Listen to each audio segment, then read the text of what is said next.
Alors, bonsoir tout le monde. Bienvenue dans le Web Journal de Radio-Québec, édition du 10 novembre 2024. Aujourd'hui, les gens avaient beaucoup d'attentes face à ce Web Journal. Vous mettez toujours beaucoup de pression. Je regarde les tweets et puis là, je me dis, ah merde, je ne serais pas capable de livrer la marchandise. Il y a énormément d'informations à travers laquelle il faudrait passer, mais je ne pourrais pas tout faire aujourd'hui. Je vais devoir en laisser pour les web journaux à venir, notamment la question de la fraude électorale. Il y a des affaires très intéressantes à dire là-dessus, notamment les États qui ont voté Kamala Harris. C'est des États qui sont très, très, très doux sur l'identification des électeurs. On va voir ça peut-être dans un autre web journal. Je vais colliger les informations là-dessus. Il y a aussi toutes les propositions de Trump. Trump a un ensemble de propositions absolument incroyable et des points de politique qu'il a annoncés pour la réforme de l'économie, la réforme monétaire. Il a annoncé qu'il n'y aura pas de monnaie digitale, par exemple. Pour les États-Unis, il va mettre un terme à la monnaie digitale, tu sais, le dollar numérique, etc., le contrôlé par les banques centrales, c'est terminé. Il veut un retour à l'étalon or. Je veux dire, il va faire des États-Unis la capitale du Bitcoin, etc. Donc, il mine complètement l'influence de la Réserve fédérale aux États-Unis. Il veut aussi que la Réserve fédérale soit chapeautée par le politique, ce qui est évidemment antinomique de la Réserve fédérale même. Et donc, normalement, c'est la Réserve fédérale qui contrôle le politique aux États-Unis. On sait que c'est comme ça que ça fonctionne. Là, lui, il propose l'inverse. Et donc, il y a comme... Et là, c'est le climat, sur tout. On ne peut pas passer à travers tous ces points de politique dans ce web journal-ci. Ce web journal-ci, c'est un post-mortem. Et je vais aussi... les gens disaient, tu sais, est-ce que tu vas sabrer le champagne, Alexis, etc., au moins des confettis, tout. Non, je ne suis pas... Premièrement, je ne suis pas, contrairement à contrairement à beaucoup de personnes, je ne suis pas du tout surpris du résultat électoral. Je veux dire, on l'avait annoncé il y a un mois dans Checkmate, c'était terminé. Et donc, tu sais, c'est comme un film, tu connais la fin, tu sais comment ça se termine, le bon gagne et le méchant est mort. On a vu la scène finale, il avait annoncé c'était Checkmate, et quand on comprend les paramètres de la campagne elle-même, c'est-à-dire que Kamala Harris était sous contrôle. On va y aller un petit peu plus dans le détail. Il y a d'autres éléments d'information là-dessus. Quand tu contrôles ton adversaire, c'est déjà terminé parce que si tu contrôles Kamala Harris, comprenez. Si tu contrôles Kamala Harris, s'il y a quelqu'un du camp Trump dans la campagne de Kamala Harris, et c'est Trump qui dit quoi faire à Kamala Harris, par exemple, là, les gens ne comprendront pas parce que de toute façon, ils ont pas compris la continuité de gouvernement. Mais la continuité de gouvernement, c'est appliqué aussi à Kamala Harris, c'est ça. J'ai attendu 2 mois après l'arrivée de Kamala Harris dans la campagne. J'ai attendu presque 2 mois avant de faire un web journal sur Kamala Harris, le web journal Electio Cogitatus. Là, j'ai dit que sa campagne, c'était pas possible qu'elle fasse tout ce qu'elle faisait, etc., que sa campagne était contrôlée, mais il y a des informations supplémentaires là-dessus. Et là, on sait que je suis persuadé que même elle-même était au courant qu'elle était sous contrôle et qu'elle faisait le truc du camp Trump. Que les erreurs étaient délibérées. Et à partir du moment où est-ce que tu contrôles ton adversaire comme ça, tu as quelqu'un dans la campagne adverse qui voit les sondages internes, qui donne des mauvais conseils, qui connaît toute la stratégie, tu sais, qui est dans les... Il y a probablement une taupe à Trump qui était dans les bureaux, dans le cercle restreint de Kamala. Et donc, tu sais tout, tu as toute l'information sur le camp adverse. Là, il y a la question à savoir, est-ce que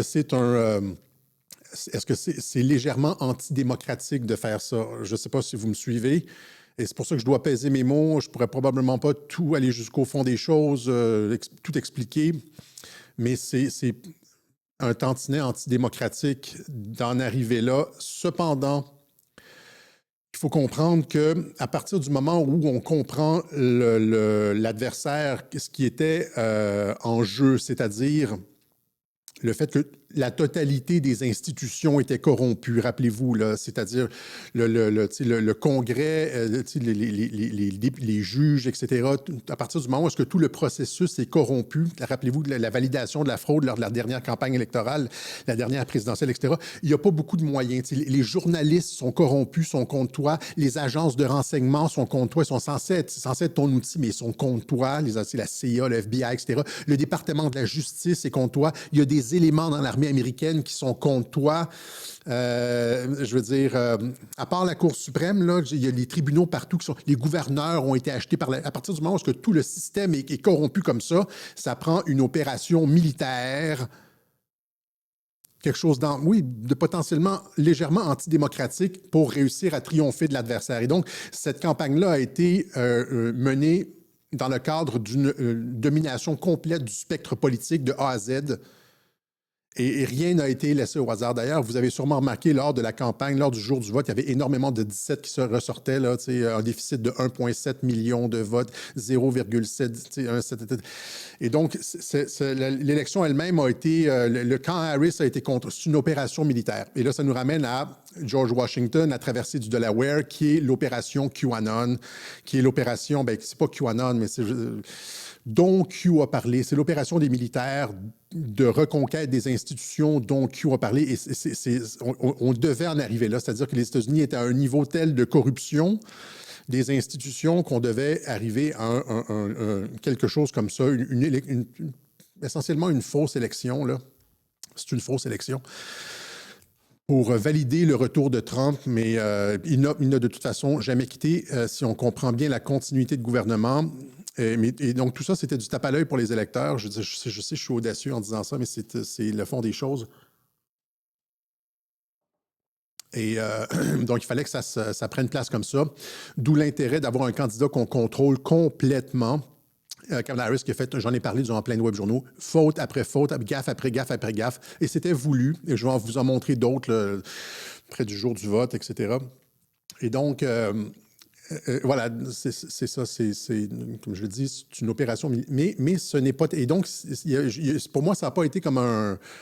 je n'ai pas sabré le champagne, notamment parce que c'est comme le dit notre commanding officer, Mike Flynn, hein, le chef des opérations, on pourrait dire, des soldats digitaux. Il dit, it's a beachhead, hein, c'est comme on vient de prendre la plage, comme lors du débarquement de Normandie, on vient de prendre la plage. Là, il faut avancer à l'intérieur des terres. C'est comme si on venait de rentrer dans le bunker, puis là, il fallait comme, faire toutes les portes une après l'autre, faire le nettoyage. Et ça, c'est une opération qui est ardue. Et en fait, beaucoup de personnes m'ont écrit en disant on sabre le champagne, etc., etc. Mais non, finalement, on sabrera le champagne. Ça, c'est pas l'opération. C'est comme, c'est oui, bon, bravo, on a réussi à. Comme je dis, c'était donné. Il n'y avait pas de stress vraiment de ce côté-là. Reprendre la Maison-Blanche, on n'a jamais perdu l'exécutif à cause du programme de continuité de gouvernement. Mais l'objectif, c'est notamment de mettre ce traître en prison. C'est ça l'objectif réel, de nettoyer les réseaux Epstein, les réseaux Deli, etc., et mettre en place des mesures concernant la fraude électorale. C'est ça la vraie victoire. Et donc ça, c'est pas vraiment une victoire, on vient de rentrer dans le bunker. Là, c'est pour ça que je célèbre pas aujourd'hui, je suis pas comme hors de moi. Je suis pas au champagne, je suis à l'eau dans une tasse Théovox. OK. Je sais pas si ça... Donc, aujourd'hui, ce n'est pas un web journal de triomphe. Oh, je me gargariserai. Je déchirerai mon T-shirt là, quand on aura une inculpation de Barack Obama ou quelque chose comme ça. En attendant, c'est pas ça. C'est pas la joie. Je le ferai en ondes. Je déchirerai un T-shirt en ondes quand il sera inculpé. On s'entend? C'est-tu un deal? Et donc, aujourd'hui, on ne va pas parler... je veux dire, on va parler un petit peu justement, je vais vous montrer un peu à quoi ressemble... c'est un post-mortem. C'est pas, comme je dis, c'est pas. On va comprendre ce qui s'est passé. C'est ça le plus important. On va comprendre ce qui s'est passé, puis après ça, on fera d'autres choses dans d'autres web journaux. Je vais devoir évidemment repasser sur certains des éléments dont j'ai déjà parlé, mais c'est toujours comme ça. C'est parce qu'on construit un argument logique pour arriver à une conclusion. Donc, est-ce que c'était une victoire surprise? Non, c'était pas vraiment démocratique. C'est une opération militaire. On va parler exactement de ce qui s'est passé aujourd'hui. On va montrer des éléments qui indiquent, encore une fois, que le QG de Kamala Harris était sous contrôle parce qu'il y a des erreurs que tu fais qui ne se font jamais en campagne électorale, qu'elle a faites à répétition. On va parler du cas Pompeo. Trump, finalement, n'a pas retenu les services de Mike Pompeo, qui était au département d'État lors de sa dernière administration. Il n'a pas retenu les services de Mike Pompeo. Et là, tout le monde dit « Ouf, on vient de se débarrasser d'un néoconservateur, etc. » Vous n'avez pas compris, ceux qui disent qu'ils se soulagent de ça n'ont pas vraiment compris le rôle de Mike Pompeo. Mike Pompeo, comme Mike Pence, est un patriote et on va voir un peu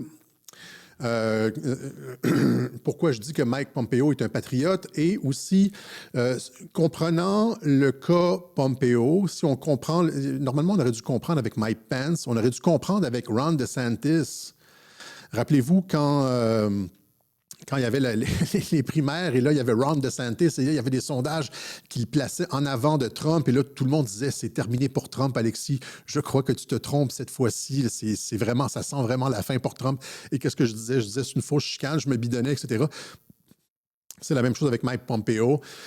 Et donc, il faut comprendre comment il fonctionne, et c'est la même chose, parce que je vais utiliser le cas Pompeo parce que je veux vous montrer comment ils ont hameçonné le camp adverse, finalement, comment ils ont induit dans le camp adverse un virus. On va reprendre la théorie du virus dont on a parlé la dernière fois, là, les memes, mimetic warfare, etc. Et on va voir comment ils ont utilisé la mimétique, encore une fois, mais sous un autre angle, comment ils ont, pour tromper le camp adverse et comment...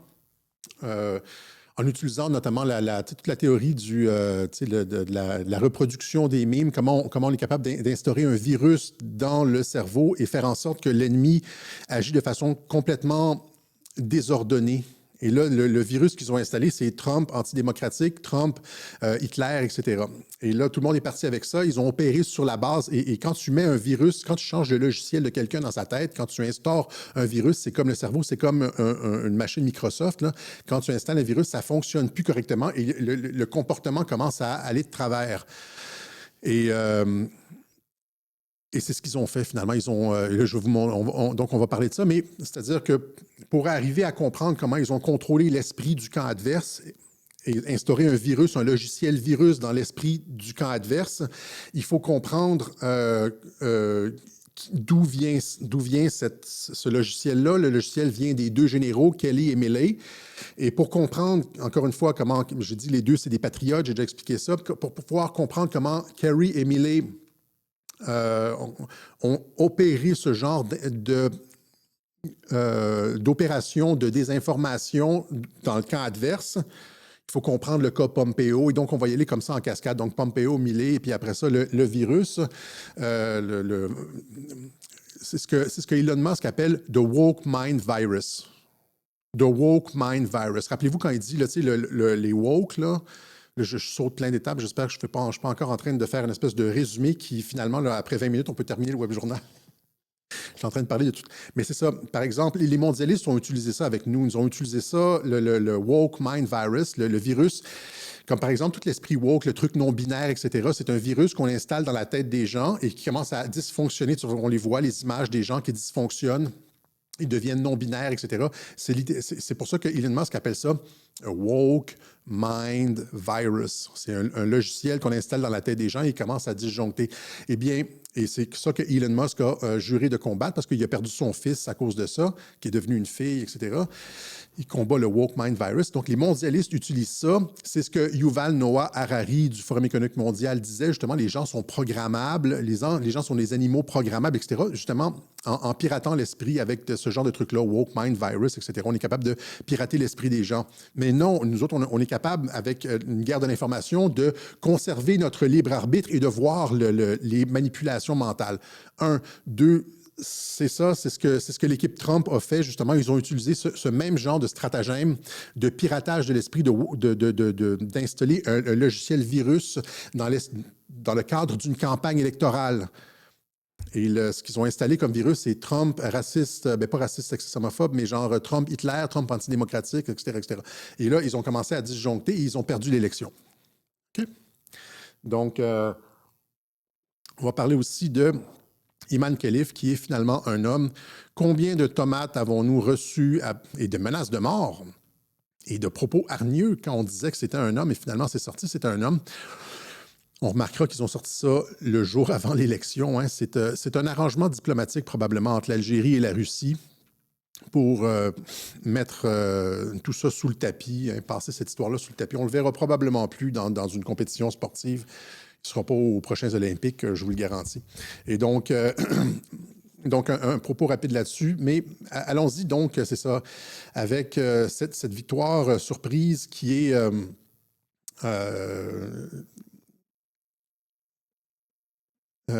qui n'est, comme je le disais, qui n'est pas vraiment une victoire surprise. Là, j'ai mal ajusté mes trucs. Qu'est-ce que ça a été finalement? Du côté, eux ont dit, genre, les gens ne comprennent pas pourquoi, d'une certaine façon, l'Amérique a voté de cette façon-là. Ils n'ont pas compris. Hein? Ils disent, il y a une menace maintenant à la Maison-Blanche, Trump... c'est le nouvel Hitler, etc. Et on nous annonçait la fin de Donald Trump. Trump, la fin du show. Ça, c'est le sondeur Jean-Marc Léger qui fait des sondages très légers à la méthodologie des fois douteuse. On nous disait aussi que les sondages étaient, par exemple, ici, il nous disait que 8 sondages sur 10 donnaient Harris gagnante. On voit aussi les gens ils ont opéré de l'ingénierie sociale à la fin, c'est-à-dire qu'ils ont laissé Trump monter un petit peu dans les sondages et vers la toute fin de l'élection, ils ont commencé à rapprocher les sondages. Les sondages, ça se manipule. Sortez-moi pas les sondages, là, genre, Alex, que penses-tu de ce sondage-là? C'est de la manipulation complète. Et là, ils montraient les sondages très près à la fin de la campagne, comme si Harris était en train de rattraper Trump. Hein, on essaie de créer un effet de vague et de momentum, et finalement, paf, parce que finalement, les fondamentaux étaient du côté de Trump et les gens annonçaient la victoire de Harris. Comment ça se fait que je ne l'ai pas ici? Donc, allons-y comme ça. Toute la campagne, il y avait une légère avance pour M. Trump. Elle s'est accentuée à un moment donné, mais les 10 derniers jours de sa campagne ont été désastreux pour lui. Il y a du mouvement vers Mme Harris. Je crois que Mme Harris va l'emporter par la peau des dents, mais elle va gagner.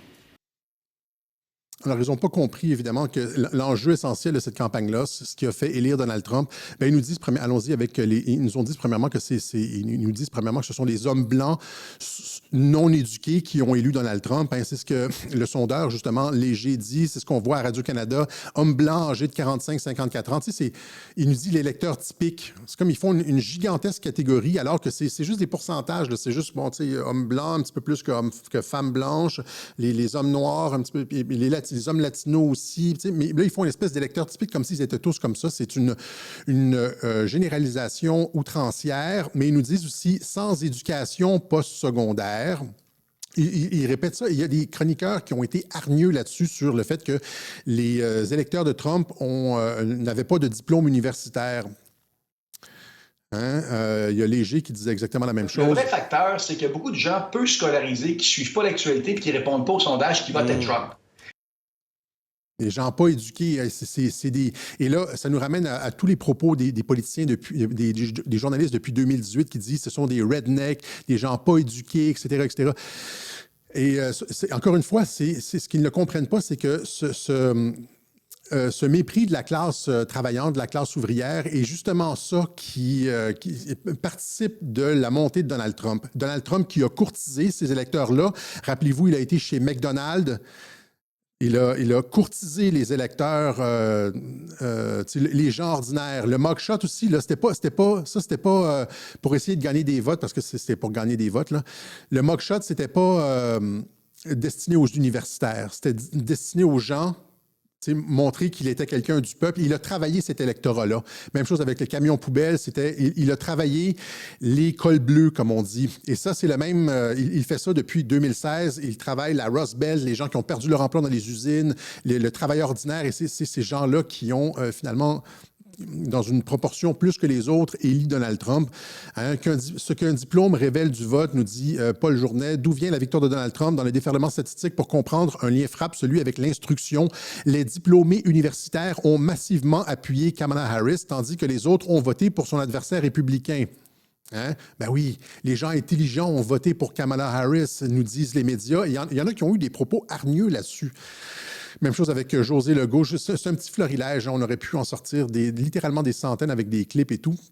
Défaite en 2020 par le démocrate Joe Biden, son retour en force marque le triomphe d'un leader autoritaire, ouvertement raciste, sexiste et collé sur les intérêts des mêmes élites richissimes dont il fait partie. Ah, ben tu sais, c'est bizarre. Elle dit qu'il défend les riches, mais d'une autre façon...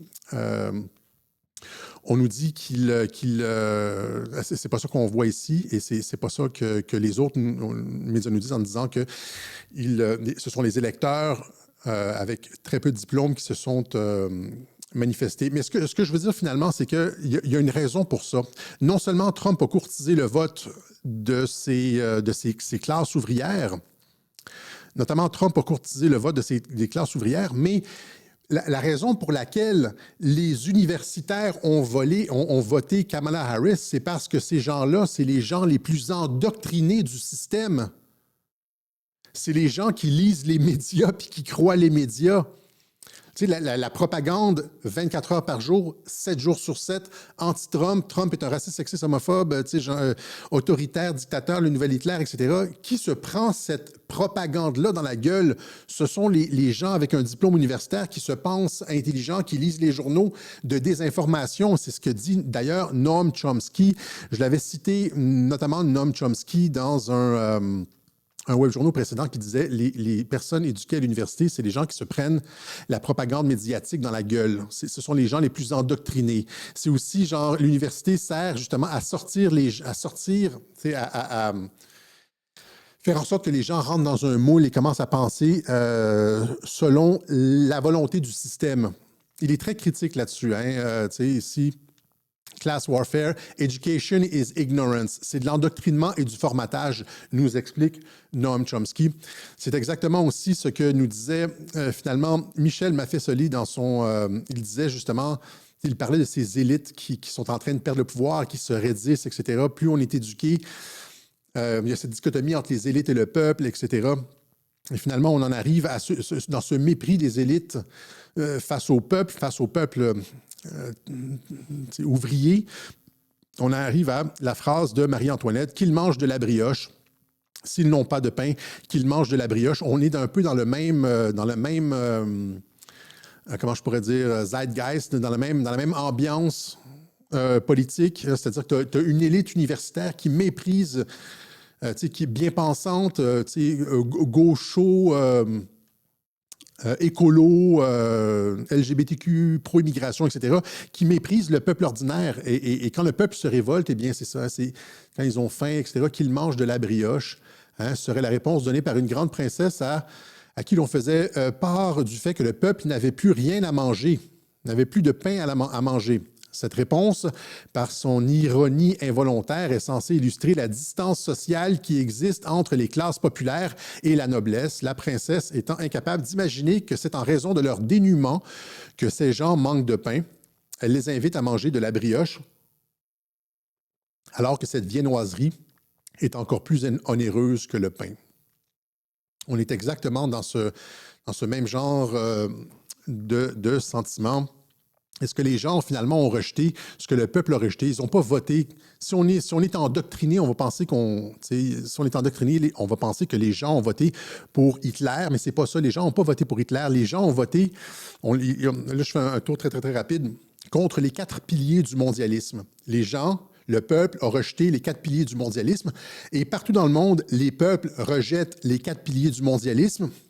Et la seule raison pour laquelle que je l'ai expliqué dans l'effet domino, ils attaquent partout Donald Trump et essaient de le discréditer, etc. C'est pour pas que cet antimondialisme soit canalisé, qu'il n'y ait pas d'effet domino sur cet antimondialisme-là. Donc, les gens ont rejeté aux États-Unis l'immigrationnisme. Ils ont rejeté, avec ces caravanes de migrants, ces milliers de migrants qui viennent dans nos pays, qui sont logés, nourris, qui nous coûtent des milliards de dollars, des milliards d'euros. Ils reçoivent soins, éducation. Alors que, par exemple, nos vétérans, les aînés, etc., sont laissés dans la misère. Eux sont logés, nourris.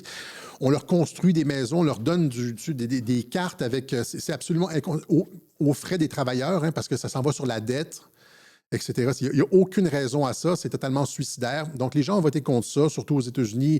LGBTQisme, c'est Barbada dans les classes, etc. C'est la saloperie avec les enfants, c'est les non-binaires. Finalement, c'est le contrôle de l'éducation, les trucs Bud Light et, rappelez-vous, genre, les compagnies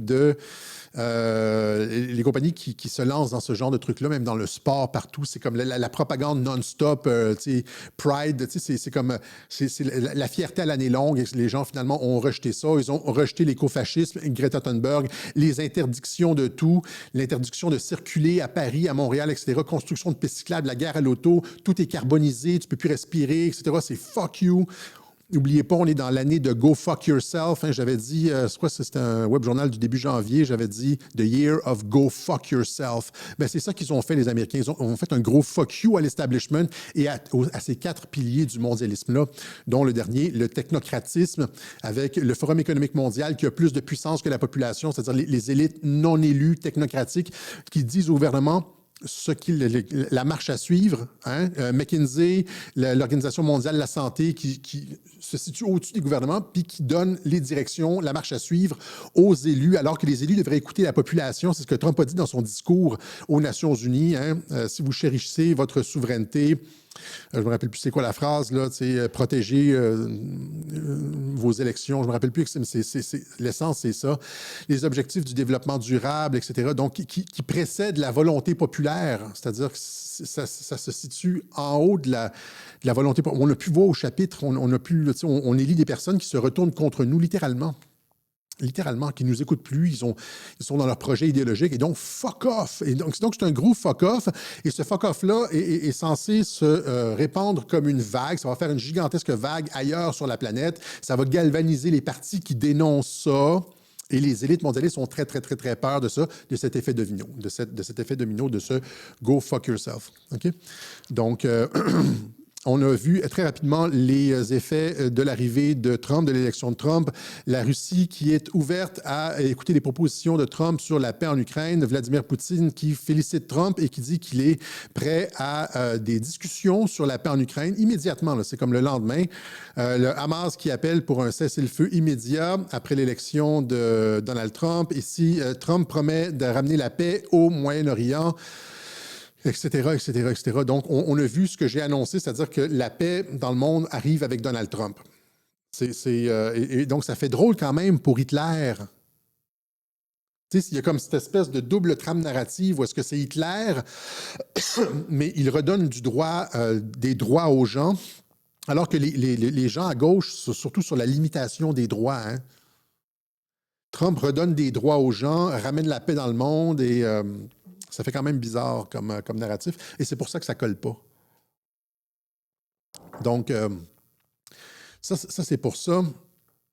Maintenant, il y a évidemment des discussions sur le cabinet qui va présenter, et il a exclu d'emblée Mike Pompeo. Donc, ici, dans un tweet, il dit « Je ne réinviterai pas l'ambassadeur Nikki Haley ni l'ancien secrétaire d'État Mike Pompeo dans mon administration, etc. » Nikki Haley, c'est compréhensible parce que elle était vraiment achetée par le camp adverse. Mais Mike Pompeo, lui, c'est un patriote et il faut lui rendre l'hommage qui lui revient. Comme Mike Pence, rappelez-vous, quand Mike Pence avait voté, avait certifié l'élection de 2020, les gens disaient le traître, etc. Et partout aux États-Unis, c'était le traître. Et j'avais dit « Thank you, sir. Merci, Mike Pence. » Et le vice-empereur, etc. J'étais revenu là-dessus. Et là, pensez au programme de continuité de gouvernement. L'administration Trump avait un programme de continuité de gouvernement, là. Ben, ça prenait la certification de Mike Pence pour aller en continuité de gouvernement, là. Ça prenait la certification de Mike Pence. Non seulement ça, c'est que Mike Pence était au courant du programme de continuité de gouvernement. C'est le vice-président, il a accès à toutes les mêmes informations. Et donc, il a juste joué son rôle. Et là, Mike Pompeo, c'est la même chose ici. Il joue son rôle. Comme Ron DeSantis a joué son rôle en faisant une fausse chicane lors de la primaire. Pourquoi Ron DeSantis s'est présenté contre Trump et a fait une fausse chicane lors de la primaire? Bien, c'était pour créer une division au sein du Parti républicain. Et voir, même, il y a eu ce même genre de division-là après l'élection de 2020. On a pu savoir qui avait certifié le vote, là. Parce que c'est ça le problème, c'est qu'il y a plein de rats à l'intérieur de ton parti. Et que tu veux le savoir, tu as un enjeu comme la fraude électorale pour savoir qui certifie l'élection, c'est qui les rats, etc. Puis tu les cibles, tu les sors. Puis après ça, il en reste probablement un peu qui sont restés tranquilles. Ben, tu fais, juste dans les primaires, tu montres que Trump est en difficulté. À chaque fois, c'est ça, hein, c'est Trump est en difficulté, merde. Et... Trump est en difficulté et quand Trump est en difficulté, ça a l'air que quelqu'un va le battre, là tu vois les appuyer cette personne-là pour battre Trump finalement. Tu vois les dernières personnes qui financent la campagne de Ron DeSantis, qui a appuyé au sein du Parti républicain. Ron DeSantis, c'est les derniers salopards à purger pour avoir un parti sans taupe, sans traître, etc. Et là, c'est ça qu'il y a eu 2 phases de purge avec la fraude électorale, puis après ça avec DeSantis. Merci Ron DeSantis, il a joué son rôle. Et là, c'est Mike Pompeo. Et là, on me dit, Mike Pompeo... Il a dit qu'il voulait tuer Julian Assange, et là, etc., etc. On me sort un certain nombre de trucs. Premièrement, on doit comprendre que les gens qui étaient avec Trump, le dernier groupe de personnes qui étaient avec Trump en 2021, le janvier 2021, c'est-à-dire Pompeo, Pence, Chris Miller, le ministre de la Défense, là, spécialiste des opérations contre-terroristes, anti-insurrectionnelles. C'est 6 janvier, c'est l'insurrection du 6 janvier, c'est pour ça qu'ils l'ont mis là, parce qu'ils savaient que ça s'en venait. Donc, le cercle restreint autour de Trump, ces gens-là, c'est tous des militaires, Pompeo, Pence, etc., Miller, c'était tous des militaires, c'est tous des anciens Marines. Ces gens-là sont dignes de confiance. S'ils n'avaient pas été dignes de confiance, Trump les aurait sortis il y a longtemps. Ils sont tous au courant du programme de continuité de gouvernement. D'ailleurs, Mike Pompeo avait annoncé devant les médias qu'il y avait un programme de continuité de gouvernement. Je vous montre... Ça, c'était les journalistes lui demandaient est-ce qu'il va y avoir une transition en douceur entre les 2 administrations? Est-ce que Trump va céder à Biden? Est-ce qu'il va y avoir une transition en douceur? Et Pompeo avait répondu il va y avoir une transition en douceur entre une administration de Trump vers la 2e administration de Trump. C'est quoi la 2e administration de Trump? C'est ce que Trump a dit. Je suis dans mon 2e mandat, là, quand il parlait de 2020-2024. Il dit, je suis en quelque sorte dans mon 2e mandat, c'est ça, le programme de continuité de gouvernement. Et là, Pompeo, qui était au courant de ça, qui l'annonce. You said when the process is completed. So when are you? This is the third question. Just, ma'am, if you would.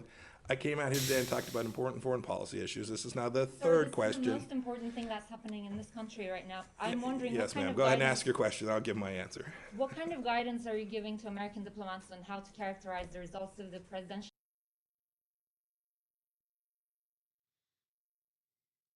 And you know it's ridiculous, and you asked it because it's ridiculous. Look, you asked the question, yes, ma'am. You asked the question. If you will permit me to answer it, you asked a question that is ridiculous. This department cares deeply to make sure that elections around the world are safe and secure and free and fair. And my officers risk their lives to ensure that that happens. They work diligently on that. We often encounter situations where the United States has an election system that is laid out deeply in our Constitution, and we're going to make sure that we get that right. And we have, all of you have, and should be committed to making sure that that happens. I think every one of you wants that same outcome. You want every vote to be counted.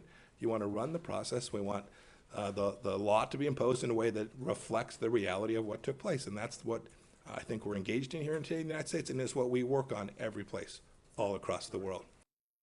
C'était le mauvais extrait, malheureusement, mais dans cette même conférence de presse-là, je ne sais pas pourquoi, je pensais avoir trouvé le bon extrait. Je le mettrai sur Telegram. Il dit il va y avoir une transition pacifique entre les 2 administrations de Trump, de l'administration de Trump à la 2e administration Trump. Donc, il était essentiellement sur la ligne de la continuité de gouvernement.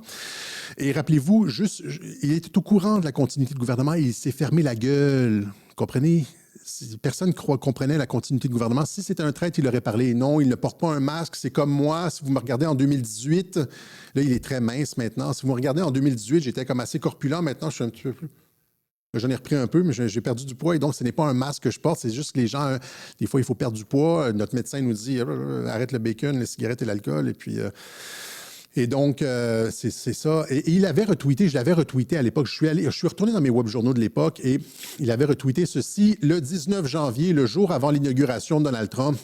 Il avait retweeté A few final thoughts, the United States, America is the greatest country in history. Il avait mis comme image l'opération de la traversée du Delaware, le symbole que tout le monde connaît. C'est un gros clin d'œil pour les gens qui n'avaient pas encore compris. Pompeo est un bon gars, il fait partie il fait partie du bon camp. Il y avait même QAnon qui avait dit Trust Kansas. Ça, c'était faites confiance à Mike Pompeo. Où est-ce que c'est ici? Trust Kansas. Trust Kansas. Faites confiance à Mike Pompeo, etc. Mike Pompeo qui a dit cependant, et là, tu sais, c'est ça ici, je voulais vous le montrer. Je lis.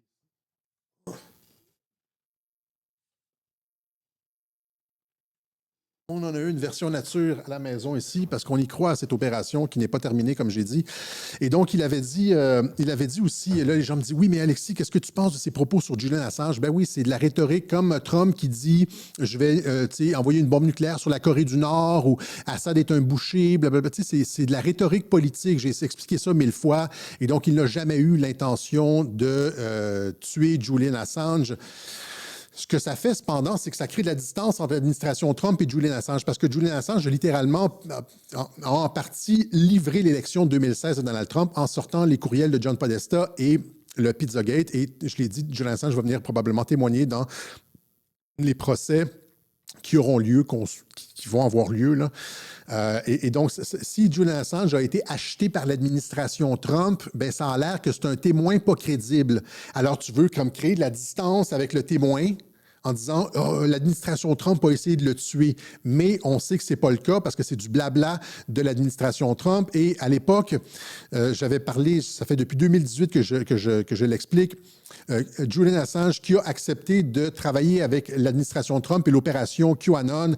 À l'époque, Q avait montré ça ici, notamment le courriel, le post 499. Ici, regardez en bas, 2 Q chapters. Et il avait demandé à tout le monde d'aller vérifier le livre de Michael Wolff, Fire and Fury. Où est-ce que j'ai l'image? J'en ai parlé à plusieurs reprises. Fire and Fury, le livre de Michael Wolff, où est-ce qu'on avait laissé Michael Wolff, l'espèce de pseudo-journaliste, rentrer à la Maison-Blanche et interviewer les gens, mais on lui avait fourni plein de désinformations, dont la première fausse chicane avec Steve Bannon. Et là, Wikileaks avait uploadé le livre. Pourquoi Wikileaks avait uploadé ce livre-là? On ne sait pas vraiment. Mais c'était en termes de langage des oiseaux, de langage militaire codé, on avait demandé un signal à Julian Assange, qui à l'époque contrôlait encore Wikileaks, à l'effet qu'il acceptait de collaborer avec l'administration Trump. Et Julian Assange avait uploadé le livre sur Wikileaks avec 2 Q à la place des O sur 2 chapitres, le chapitre 6, le chapitre 10. On voit un Q et on voit un Q ici à Home, at Home, etc. Ce sont les chapitres du livre de Michael Wolff. Ça a été uploadé par Wikileaks et ils ont remplacé les O par des Q. Et là, Q nous dit justement 2 chapitres, allez faire vos vérifications. Donc, il a envoyé tout le monde sur le site de Wikileaks faire les vérifications. Tout le monde a compris qu'il y avait ce travail. Et Julian Assange, il y avait eu d'autres choses aussi, mais que Julian Assange travaillait avec l'administration Trump, avec Mike Pompeo et tout ça, là. Et finalement, qu'il avait accepté, etc. Donc, quand Mike Pompeo a dit « on veut tuer Julian Assange », etc., c'est comme quand Trump dit « on veut faire sauter la Corée du Nord », blablabla, finalement, il signe la paix. C'est le même genre de truc. Et Q nous avait dit d'ailleurs « June ETA ». Julian Assange va être libéré au mois de juin. Et qu'est-ce qui s'est passé au mois de juin dernier, le 26 juin?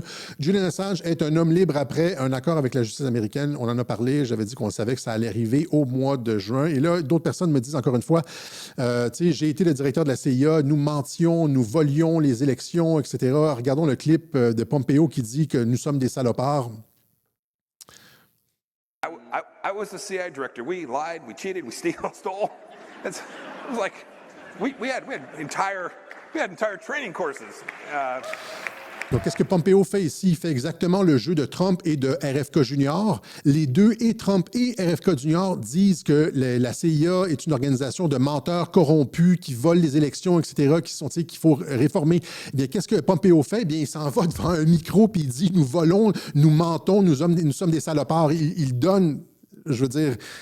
Imaginez les gens de gauche là, qui ont sauté sur ce clip-là, qui l'ont partagé. Ben oui, c'est ça. Dans ce clip-là, Pompeo discrédite sa propre organisation. Les gens qui ne comprennent pas vont penser que Pompeo dit ça et que Pompeo lui-même est discrédité. Mais ce n'est pas Pompeo qui est discrédité. Pompeo discrédite la CIA. Quel beau coup, hein? C'est comme... Et voilà, et donc, c'est ça. Maintenant, pourquoi Trump ne prend pas Pompeo dans son administration?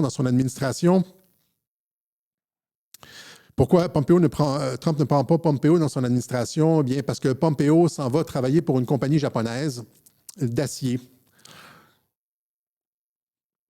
Donc, Pompeo ici, Pompeo Steel hires Mike Pompeo to advise on US Steel deal. Et voilà, il a maigri ici. Il est un petit peu comme moi.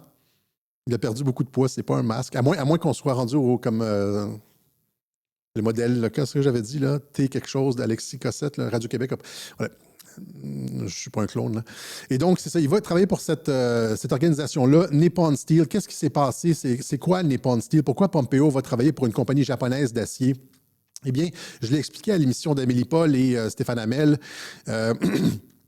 Barack Obama avait autorisé l'armée américaine à acheter, en fait, avait fait en sorte que l'armée américaine achète un acier de très, très pauvre qualité de cette compagnie-là, Nippon Steel. À l'époque, c'était sorti sur Q. Les anonymes avaient fait la recherche, etc. Parce qu'il n'y a pas seulement les messages de Q. Il y a ce qui est encore plus important que les messages de Q, c'est la recherche qui était faite sur les anonymes sur le site 8chan. C'est-à-dire que tu avais le message de Q, puis après ça, tu avais des centaines, voire des milliers de chercheurs qui arrivaient avec des informations, ce qu'on appelle comme une mentalité, un hive mind, une mentalité comme en ruche. C'est comme, au lieu d'avoir genre 3 cerveaux qui pensent à une affaire, il y avait littéralement 10 000 cerveaux avec des gens, de l'autisme militarisé, comme on appelle, là.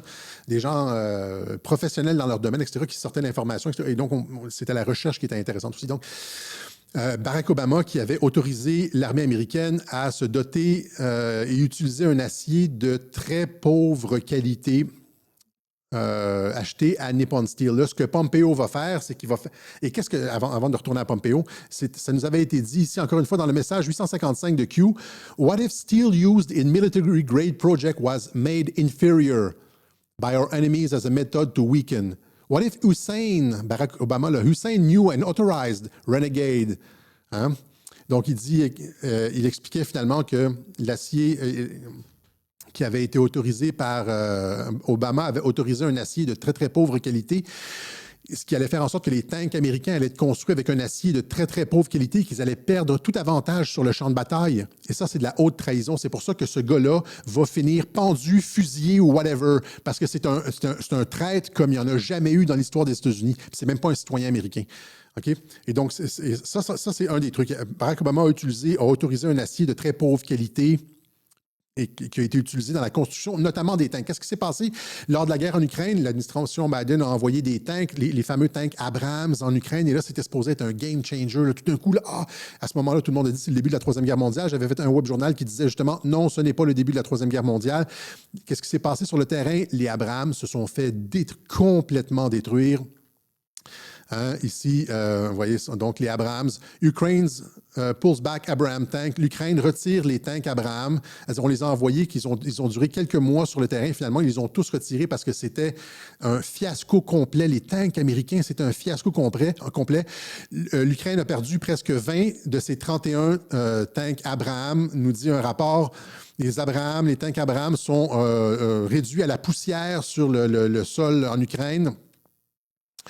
Et tu vois ici, on voit, c'est ça, encore une fois, are US Abrams vulnerable to drone attacks? Donc, on nous dit, est-ce que c'est les... Et là, ils ont retiré les tanks, et là, ils nous disaient, c'est à cause des drones qu'on les retire, etc. Puis là, il y a une faiblesse dans la tourelle, et puis les drones peuvent les attaquer, etc. C'était pas des drones. Moi, j'en ai vu des centaines d'images là, de tanks qui se font buster. C'était pas avec des drones qui se faisaient buster les Abrams. Se faisait buster avec des tirs de canon, etc.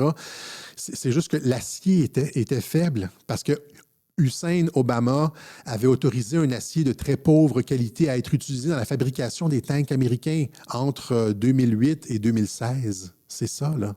Okay? C'est pour ça que c'est un traître et qui va finir fusiller les cœurs. Hein? Okay? Ukraine pulls US Abrams tanks from the front line over Russian drone threats. Ça, c'était l'excuse des drones. Mais pourquoi ils retirent les Russes ne retirent pas leurs tanks. Ailleurs, ils ne retirent pas leurs tanks à cause des drones. Ce que les Russes font, c'est qu'ils mettent une cage au-dessus de la tourelle contre les drones. Ils font ça comme ça ici. Ils mettent une cage anti-drone autour de la tourelle. Comme ça, une cage anti-drone autour de la tourelle, ça règle le problème. Un drone, là, c'est pas... c'est avec des petites hélices. C'est pas... ça n'a pas de capacité de pénétration de l'armure. Donc, une cage, ça arrête le drone généralement. Ça va faire en sorte que le drone va exploser sur la cage et non pas, si tu veux détruire un tank, tu dois percer l'armure puis exploser à l'intérieur. Tu dois avoir une capacité, c'est ça du armor piercing round, là, des perces-armures. Les drones n'ont pas ça et donc ça se règle généralement avec une cage. Là, ici, les Israéliens ont fait exactement la même chose. Ils ont mis des cages sur leur Merkava. Ouais, ça, c'est à Gaza, là, ou je ne sais pas trop. Là, donc, on met des cages anti-drones, etc. Et les Américains n'ont pas été... Non, c'est parce que c'était l'acier, OK? Et donc, qu'est-ce que Mike Pompeo fait? Là, il va avoir... Les États-Unis vont recommencer à produire une série de tanks avec un acier de super haute qualité qui fera en sorte... Là, ils ont écoulé leur stock, leur mauvais stock sur le terrain lors de la guerre en Ukraine. Les Russes le savaient, là, ils ont envoyé leur stock. Et donc, quand les Américains ont envoyé les tanks en Ukraine, c'était pas vraiment une menace parce que c'était des stocks, des tanks inférieurs. OK? Donc, Mike Pompeo s'en va à Nippon Steel. Pourquoi à Nippon Steel? À cause de ça. Pour vérifier l'armée, pour être certain, l'acier qui est utilisé dans le matériel militaire américain. C'est pas juste sur les tanks, c'est sur les bateaux, c'est dans les sous-marins, c'est partout. Vous comprenez? Et donc, c'est un patriote. Mike Pompeo est un patriote. Mike Pompeo est un patriote, avec la traversée du Delaware, etc. Et c'est comme Mike Pence, il faut saluer ces gens-là qui prennent le blâme, qui salissent délibérément leur réputation pour faire le travail qui sert à confondre l'ennemi. Si on ne comprend pas ça, on ne comprend pas l'opération en cours. OK? Et donc, là, ça nous amène à... mais c'est ça, juste comme ça. Donc, Pompeo qui nous disait juste avant l'arrivée de Trump au pouvoir qu'il allait avoir que l'opération, s'il mettait la traversée du Delaware, il montrait que, comme Mike Pence qui permettait la continuité de gouvernement, Pompeo donnait le symbole de ça qui est ici le symbole de la traversée du Delaware. Et rappelez-vous donc, en termes... Là, présentement, il y a des gens en Europe qui commencent à comprendre le concept de continuité de gouvernement. Il y a comme Alain Soral, Xavier Poussard de Faits et Documents qui en ont parlé un peu, qui commencent du bout des lèvres à comprendre le processus. Et nous, on en avait parlé ici à Radio-Québec. Et on a pris des claques pour ça, comme pour à peu près tout ce qu'on fait. Rappelez-vous, quand les vidéos que j'avais montrées à l'époque de Mike Lindell qui disait « Trump va rester au pouvoir pour les 4 prochaines années », rappelez-vous, ça semblait bizarre là, parce que l'élection était volée, puis on se demandait qu'est-ce qui se passait. Mike Flynn avait dit la même chose lors d'un podcast. Il avait dit « I'm sure that Trump will remain in power for the next 4 years ». Il avait dit « Hold that bottle of wine », gardez la bouteille de vin au frais. Bien là, on n'est pas encore... On sabrera le champagne quand l'opération sera arrivée à son terme, c'est-à-dire avec Barack Obama, mais pour l'instant, on ne sabre pas le champagne. On garde encore une fois la bouteille de vin au frais. Il y avait Mike Pompeo qui avait dit, justement, qui parlait de ça, de la transition à une deuxième administration Trump. Mettez tout ça ensemble, là. Rappelez-vous ce chef de la garde national de Washington, D.C. qui disait « We're transitioning to military rule ». Il avait dit « Nous transitionnons vers l'autorité militaire ». Et dans ce sens-là, les médias ont un peu raison. C'est-à-dire que du truc de Trump autoritaire, l'armée, etc., parce qu'il y a un programme de continuité de gouvernement, les militaires sont en contrôle, etc., parce que les États-Unis ont été attaqués. L'état d'urgence, la guerre a été déclarée aux États-Unis sur le sol avec le COVID-19 par les élites mondialistes, et donc les institutions étaient corrompues, et donc ça prenait un programme de continuité de gouvernement. Rappelez-vous aussi le fait que Joe Biden, tout ce qui a entouré l'inauguration, c'est-à-dire il n'a pas eu son 21 coups de canon. Ce qu'on nous a montré comme 21 coups de canon, c'était finalement 7 coups de canon au cimetière de Arlington. Ça venait rien à voir avec les 21 coups de canon, normalement, qui sont reçus lors de l'inauguration d'un président. Les 21 coups de canon, normalement, se donnent juste à côté, là, à côté du Congrès, dans le parc à côté du Congrès, pas à Arlington, beaucoup plus loin. Là. Joe Biden qui est arrivé c'était la première fois de l'histoire qu'un président arrivait en charter. Normalement, il arrive à bord d'Air Force One, mais là, Joe Biden est arrivé à bord de charter. Rappelez-vous aussi, toutes les affaires, on nous montrait que c'était un set de télévision, finalement que c'était pas à l'intérieur du bureau ovale. Tout ça, c'était pour nous montrer. Et on a montré tout ça à Radio-Québec. Il y a Trump qui ne voulait pas donner les codes nucléaires à Joe Biden. Joe Biden ne les a probablement jamais eus, etc., etc. Et Trump qui n'a finalement jamais concédé l'élection. On a expliqué tout ça dans ces webjournaux-là. Continuity of Government, le chef-d'œuvre, Rig for Red, 30 jours pour l'armée, etc., Et à cette époque-là, on s'était moqué de nous un peu. On avait dit Soral, notamment, avait dit qu'on était plus complotiste que complotiste. ils avaient arrêté de relayer les vidéos de Radio-Québec et là, ils avaient tourné la page et j'avais dit dans un de ces web journaux-là, je ne me rappelle plus c'est lequel, il y a des gens en Europe qui ont lancé la serviette beaucoup trop rapidement. Finalement, ils commencent à comprendre et finalement, il faut comprendre, c'est ce que je disais dans un des derniers web journaux, je ne me rappelle plus c'est lequel, que l'élection de Harris, finalement, s'est inscrite dans le cadre d'un programme de continuité de gouvernement et que la campagne de Harris a finalement été complètement contrôlée. Avant d'aller aux généraux, Miley, etc., je voulais vous montrer certaines, je parle vite, là, je ne sais pas ce qui se passe aujourd'hui. Là, je suis probablement ultra stressé. Donc, la campagne, comme je dis, c'est légèrement antidémocratique ce qui s'est passé. C'est pour sauver la République. Là. Vous comprenez? Donc, rappelez-vous tout ce que j'ai expliqué sur Harris, mais donc son téléprompter qui coupe, mais après ça, une fois, c'est peut-être un hasard, mais ils ont fait la même chose avec Cardi B, la chanteuse Cardi B qui est allée faire un discours pour Kamala Harris. Son téléprompter, lui aussi, avait été disconnecté, a été débranché, et elle avait dû lire après comme plusieurs minutes d'attente dans le vide et d'embarras absolu. Elle avait lu le texte sur son cellulaire, elle s'était excusée presque en pleurant le lendemain. Et là, le jour de l'élection, on voit Kamala Harris qui fait semblant d'appeler le quartier général du Parti démocrate et qui montre son cellulaire ouvert sur l'application photo et non pas sur téléphone. Personne ne ferait ça. Je vous garantis que ça, c'est une faute délibérée. Ne pensez pas que c'est une erreur, que c'est une cruche. On veut la faire passer pour une cruche, mais c'est pas une cruche. Il n'y a personne qui fait ça. Il n'y a personne qui prend son cellulaire, qui met ça sur l'application photo, devant toutes les caméras, un appel. Pensez là, c'est un appel public. Elle est devant toutes les caméras, elle ouvre sur application photo, puis là, après ça, elle montre. Tu peux faire ça comme ça, mais elle montre. De toute façon, tu le vois bien. Quand tu vois que tu es sur appli photo, tu vois ta face.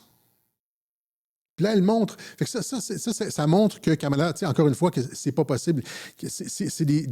Elle a fait exprès pour faire trébucher sa campagne. Il y a plusieurs de ces événements comme ça. Je vous montre le Harris Cell. How are you doing? Have you voted already? Give me a second. You did? Thank you.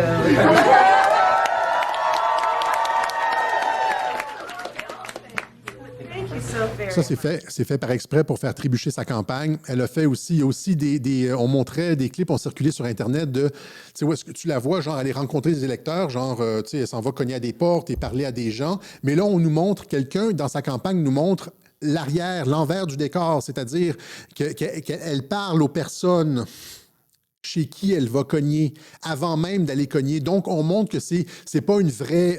elle va pas parler des électeurs, c'est tout arrangé. Hein? Hey, Max. Well, I want a corn dog. Oh, you.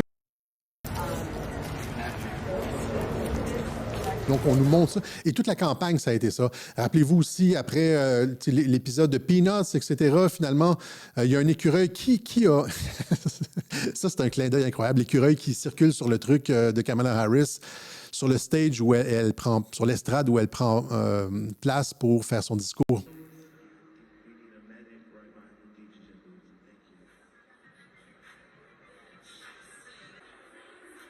Vous en voyez juste un, mais il y en avait deux. Alors, quelqu'un a relâché des écureuils, c'est quelqu'un dans sa campagne. C'est la même personne, probablement, qui débranche son téléprompteur, etc., etc. Et il y a aussi cette truc-là aussi, ce montage où elle fait clairement semblant d'être sous l'effet de la cocaïne.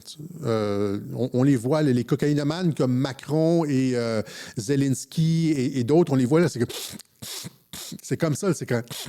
Et là, elle fait comme un petit truc. Elle essaie de... Et donc, c'était fake. C'est-à-dire, c'est clairement pas quelqu'un... Elle a clairement pas le nez qui coule. Vous le voyez, il y a des clips parce que c'est clairement de la morve qui coule, que tu dois vraiment travailler fort pour remonter ça. Puis c'est comme... Elle se fait juste se toucher le nez comme ça, puis elle exagère des mimiques faciales de cocaïne. Donc, quand j'ai vu ce clip-là, je me suis dit, elle est dans le coup. I was like, Mommy, the thing about this, I always wanted to go to Howard, and I went to Howard. And Actually, it was in February of 2004. Olives with cream cheese on dark rye. And so remember, I'm a prosecutor. Elle fait des trucs comme ça, mais ça a l'air, premièrement, il n'y a rien qui coule, elle a le nez sec complètement, elle fait juste ça comme ça, puis elle fait les espèces de mimiques faciales, buccales des gens qui sont sous l'effet de la cocaïne, mais c'est clairement un jeu. Là. Et donc, c'est ça. C'est pour ça qu'il n'y avait finalement rien à craindre lors de cette campagne électorale, parce qu'elle était dans le coup. C'était, rappelez-vous ce que j'ai expliqué à Checkmate, j'ai dit que c'était joué à ce moment-là. Et donc, c'est ça. Voilà, ça, c'était pour ça. Maintenant, retournons aux généraux. Mike Pompeo. Donc, une opération militaire de continuité de gouvernement. La campagne de Harris, ça se terminait jusqu'à Biden. J'ai pris un certain moment pour essayer de jauger Kamala Harris, à savoir si elle était ou non sous l'influence des patriotes, si c'était comme genre une espèce de contre-move, une contre-attaque du camp Obama afin de renverser le contrôle de Biden par les patriotes. Mais finalement, ça, elle se révélait être carrément dans la continuité de ce programme de continuité de gouvernement-là, avec toutes ces erreurs, les choix de Tim Walz, etc. Et elle en est probablement, elle en est consciente, selon moi. Donc, programme de continuité de gouvernement. Et c'est la même chose, donc Pompeo aussi là-dedans, et c'est la même chose avec les autres généraux. Où est-ce que j'avais mis ça? Où est-ce que j'ai mis ça, là? Les autres généraux, finalement, Miley et John Kelly, ce sont eux aussi des patriotes. J'en ai parlé en 2020 de Miley et Kelly. Et Miley avait dit qu'il allait respecter la Constitution américaine, et etc., etc. Et Trump ne l'aurait jamais placé là si c'était un woke. Or, il s'est présenté comme un woke depuis 2021. Dans ce web journal-ci, l'armée woke et autres tensions stratégiques, j'explique les raisons pour lesquelles Miley se faisait passer pour quelqu'un de woke. Hein? Il était comme justement contre les suprémacistes blancs dans l'armée, etc. Et c'était j'ai expliqué que les militaires sur le terrain se mettent du camouflage, du vert et du noir là, pour se camoufler dans leurs opérations d'infiltration. Eh bien, quand tu es un général et tu opères dans la sphère politique, tu dois utiliser du camouflage politique. Et c'est ce que Miley a fait. Il s'est peinturé en woke avec l'arc-en-ciel afin de pénétrer dans le camp adverse. Je ne sais pas si vous vous rappelez ce que j'expliquais à ce moment-là. J'expliquais exactement ça. Je disais, depuis ce temps-là, j'explique que Miley est un général pro-Trump et qu'il utilise du camouflage social pour pénétrer le camp adverse. J'avais expliqué que Miley était celui qui avait causé la débâcle de Biden en Afghanistan, qui avait précipité la chute de Biden dans les sondages, et c'était tout le fait de Miley, etc. Et là, Miley, ici, j'ai expliqué John Kelly et puis le Omarosa Manigault lors des derniers. Et là, ce sont ces deux généraux-là qui sont à la source de toute cette opération de Trump et Hitler, etc. Et ça a infecté l'esprit des journalistes. Donc, c'est eux qui sont à la source de ça. Ça a infecté l'esprit du camp adverse. Je vous montre un journaliste québécois spécialiste en questions juridiques, Yves Boisvert, qui a, lui, complètement mordu à l'hameçon. Donc, on doit comprendre que Miley, Kelly, etc., qui ont lancé l'opération Trump et Hitler, de contrôle de l'esprit, le woke mind virus. Le général Miley et le général Kelly sont exactement comme Mike Pompeo, exactement comme Mike Pence, etc. Ce n'est pas des traîtres, c'est des gens qui utilisent du camouflage social pour confondre le camp adverse et leur faire mordre à l'hameçon, comme ce crétin-là de Boisvert qui a bu le Kool-Aid jusqu'à plus soif. Mais là, c'est pas n'importe qui. C'est le plus haut gradé de l'armée américaine, le général Milley. Qui a dit qu'il était fasciste. Qui a dit, c'est un fasciste jusque dans sa moelle. Il a dit, c'est l'homme le plus dangereux que le pays ait connu. C'est pas un démocrate. Et ce n'est pas le seul. Le général Kelly, qui était son chef de cabinet, travaillait jour après jour avec lui. Il a dit, ce gars-là me disait, j'aimerais que mes généraux, il appelle ça mes généraux, soient aussi fidèles que ceux d'Hitler.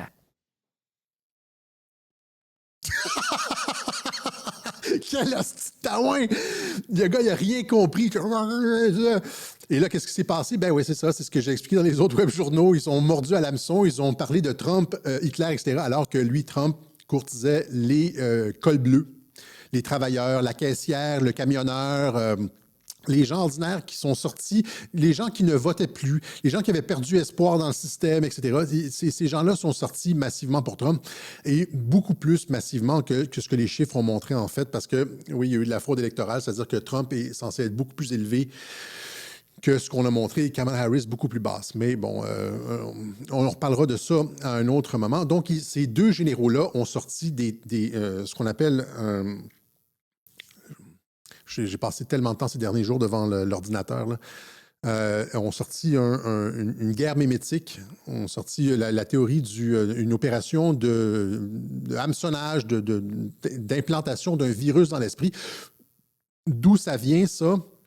Ça vient de, ici, Richard Dawkins, le penseur Richard Dawkins, qui a écrit mais il y a eu plusieurs versions de ça, mais dans Dennett and His Critics, c'est Richard Dennett, c'est un article ici qui s'appelle Virus of the Mind, Richard Dawkins, et lui, il appliquait ça à la religion. La religion est un meme, is a meme, and religious belief are mind parasite. Religion is a meme. La religion est un meme, c'est comme les memes qu'on se partage, là. La religion est un meme qui se réplique dans la tête des gens et qui fait en sorte, ça c'est sa théorie, que les gens agissent de façon totalement irrationnelle. C'est pas du tout le cas, on pourrait lui répondre, mais il a droit à son opinion. Je pense que la spiritualité a grandement aidé l'humanité. Je pense que la spiritualité est en fait probablement une des composantes de l'humanité les plus élevées. Mais lui, il ne croyait pas. Lui, c'est un matérialiste. Et donc, la religion est un mime et les croyances religieuses sont des parasites de l'esprit. Et il utilisait, il y a d'autres livres comme ça ici, Virus of the Mind de Richard Brody, New Science of the Meme. Le meme, c'est pas juste des trucs qu'on se partage sur Internet. Là. Il y a comme toute un pan de l'épistémologie, hein, c'est-à-dire la façon dont la connaissance est acquise, qui traite des mimes, l'épistémologie. OK? Et là, l'exemple ici qu'il donne, c'est, par exemple, je ne me rappelle pas c'est quoi le nom de ce parasite, mais il y a un parasite c'est comme une espèce de champignon où il y a qui produit des spores. Les spores tombent, les fourmis absorbent les spores de ce parasite-là. Et là, les spores vont affectent le cerveau de la fourmi et changent le comportement de la fourmi. Et la fourmi, ce que la fourmi fait, c'est qu'éventuellement, à cause de ce parasite-là, toutes les fourmis qui sont affectées par ce parasite-là agissent de la même façon. Elles montent à une certaine hauteur, elles se suspendent en dessous d'une branche et elles mordent la branche et là, elles sèchent. Elles vont mourir comme ça. Et le parasite grossit, sort de la tête, produit un champignon qui, pouf, fait des spores, qui va retomber, affecter d'autres fourmis qui vont faire exactement le même truc, qui vont prendre le contrôle du cerveau de la fourmi. Elle va aller se mordre, se placer en dessous d'une branche jusqu'à temps qu'un parasite, le truc, pousse à l'extérieur de sa tête.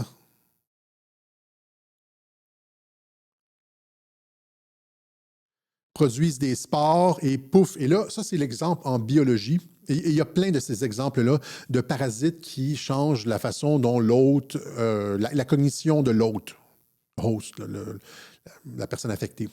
Un parasite qui change la cognition, qui affecte le comportement. On voit ça des fois dans les films de science-fiction, là. Et donc, et lui, il dit c'est la même chose avec la religion. On utilise la religion, c'est un mime qui rentre dans la tête des gens et qui est auto-réplicatif puis qui change le comportement des gens.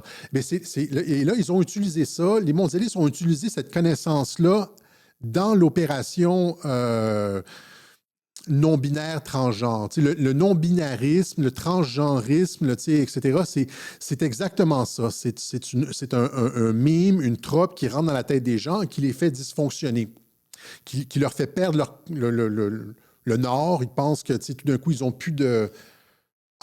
À l'extérieur de toute considération biologique, là, ça n'a jamais existé dans l'humanité. Et tout d'un coup, on voit comme littéralement des centaines de milliers, voire des millions de personnes qui perdent les pédales et qui commencent à dire « Je suis non-binaire, je ne suis comme cet asti de moron-là. Hein?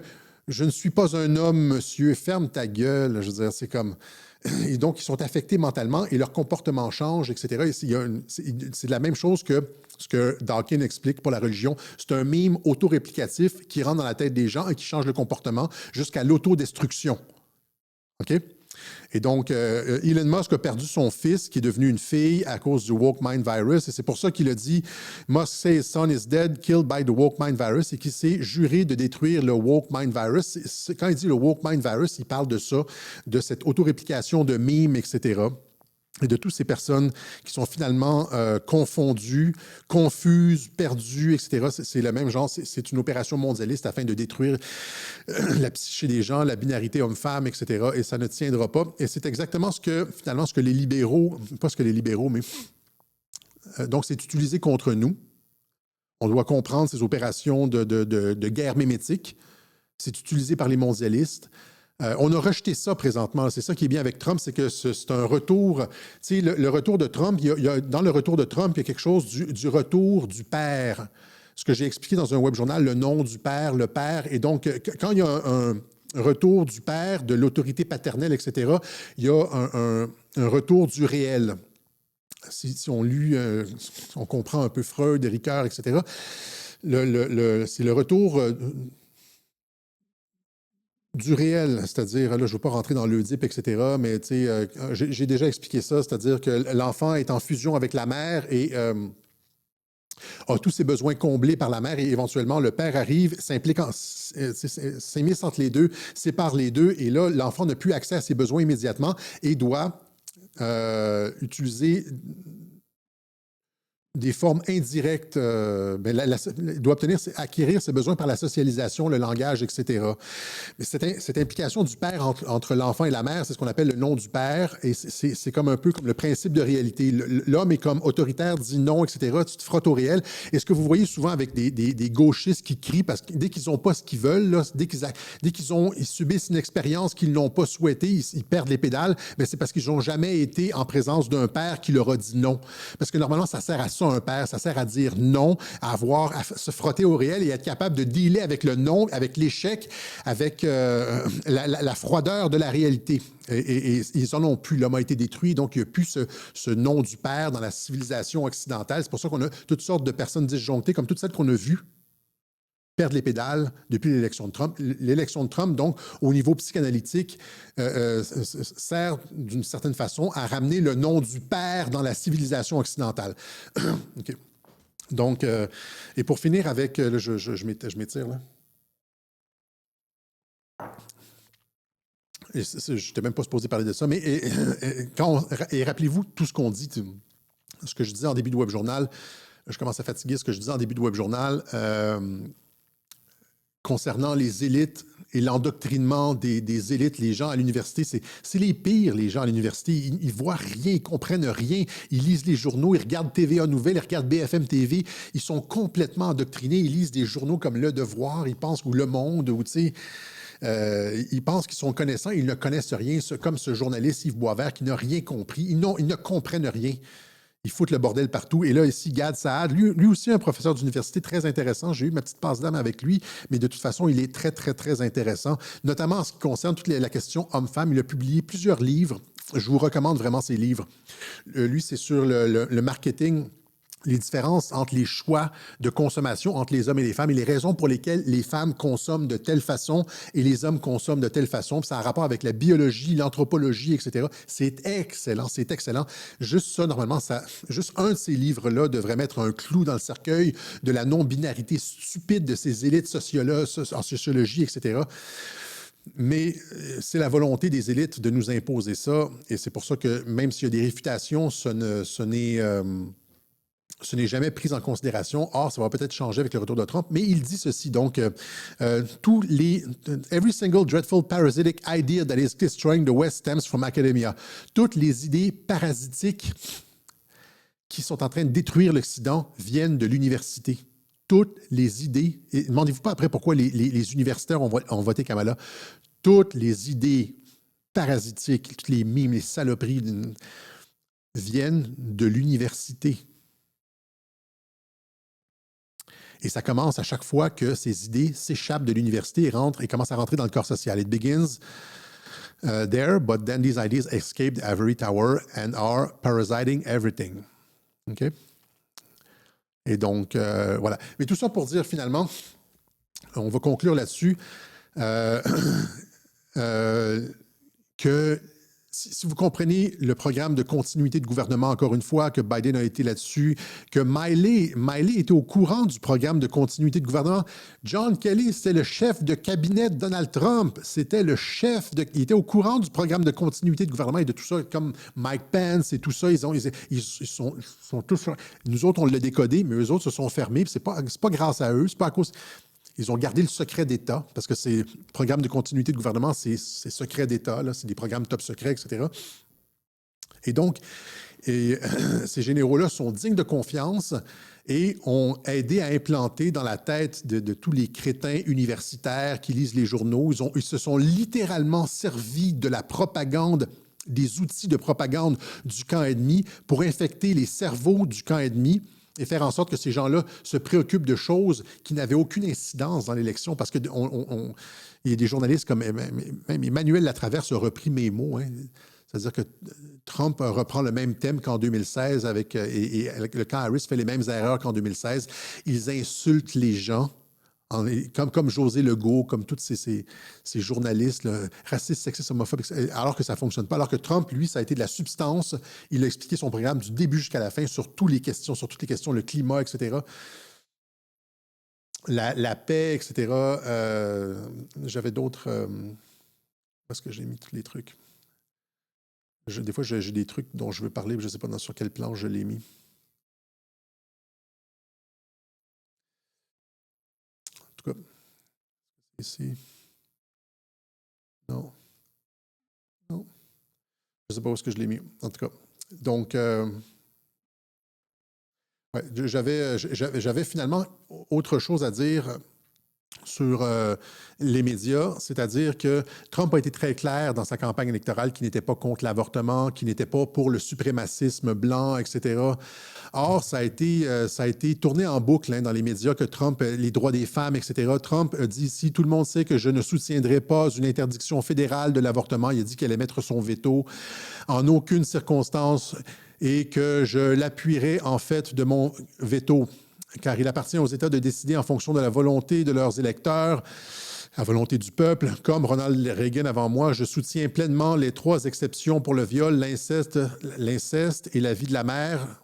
Le viol, l'inceste et la vie de la mère. Je ne soutiens pas la position radicale des démocrates sur l'avortement tardif, par exemple, au 7e, 8e ou 9e mois, au cas où il y a un questionnaire, la possibilité d'exécution de bébés après la naissance, etc. Donc, il a été très clair. Il l'a répété sur de multiples tribunes. C'est la même chose avec le suprémacisme blanc. Les médias ont dit qu'il ne reniait pas le suprémacisme blanc. Or, il l'a fait à des dizaines de reprises sur des dizaines de tribunes. Et là, comment ça se fait? Et là, il y a des sondages qui montrent que 75% des électeurs démocrates pensent que Trump veut interdire l'avortement et que Trump fait l'apologie du suprémacisme blanc, etc. 75%, j'aurais dû avoir le chiffre ici, les sondages qui sortent. Et comment est-ce que 75% des démocrates peuvent penser que Trump a une position où est-ce qu'il veut interdire l'avortement, réduire les droits des femmes, etc., alors qu'il n'y a rien de ça? La position de Trump, c'est essentiellement la position, ce qui est en vigueur, qui est acceptée par 75% des Canadiens. Si les médias informent réellement les gens, comment les gens peuvent être aussi ignorants sur les choses, sur les choses aussi fondamentales de la campagne Trump? Je vous montre un petit clip de Héloïse Bois, de Hello veut savoir, qui parle justement de l'avortement, de la position de Trump sur l'avortement. La position de Trump sur l'avortement est nuancée. Oui, c'est possible pour Trump d'être nuancé, contrairement à ce qu'on vous fait croire depuis plusieurs années. Il est même contre une interdiction fédérale. Il considère que c'est aux États de légiférer individuellement sur la question. Il est même en faveur de l'avortement pour les 3 exceptions, soit l'inceste, le viol et si la vie de la mère est en danger. Mais il est contre l'avortement de 3e trimestre, comme la majorité des gens. Ici, au Canada, plus de 70% des gens sont contre les avortements tardifs et pourtant, ils ont lieu. Ici, on a de la difficulté à voir les chiffres. Au Québec, ce serait autour de 30 à 40 par année qui ont lieu. Et pendant la pandémie, on avait fermé les frontières. On s'est retrouvé avec un problème parce qu'avant, on envoyait ces femmes-là se faire avorter aux États-Unis parce qu'il n'y a pas un médecin qui veut faire ces chirurgies-là ici. Donc, on s'est rendu compte qu'il fallait offrir ce service-là parce que la loi l'autorise. Alors même, François Legault a parlé de faire des cliniques spécialisées en avortement de 3e trimestre pour qu'on puisse...